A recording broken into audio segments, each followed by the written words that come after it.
Out of all the people in the Bible, our boy David, who grew up to be king, is one of the most famous. We have stories from every part of his life. But before his time, we follow the prophet Samuel. A part of Samuel's job was to hear from God and pass on messages to the Israelite elders and people. The elders and people of Israel started to get unhappy and suggested that a king be appointed.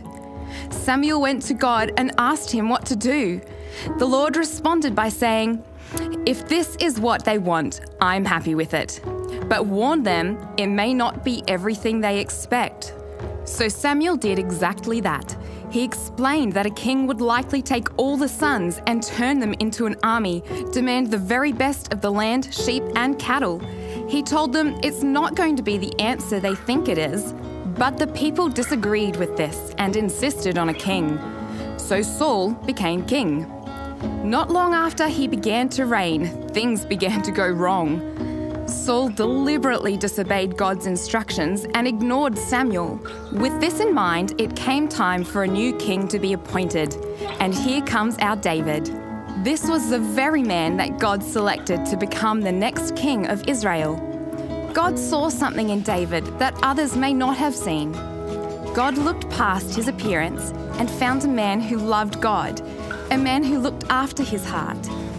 Samuel found it hard to believe that he could be king, but God saw David's heart. He was anointed and in time ended up in the courts of King Saul, playing his harp, carrying the peace of God with him to soothe Saul's troubled mind. When David stood before Goliath, he had a peace and an assurance that God was with him. There was a confidence that he couldn't fail with God on his side, and he was. For many years, the jealousy of King Saul drove him to hunt David down and attempt to get rid of him. Even though this meant he had to live in caves, in mountains, and live in constant fear, he never allowed it to harden his heart. After the death of King Saul, he became king, but all wasn't wonderful.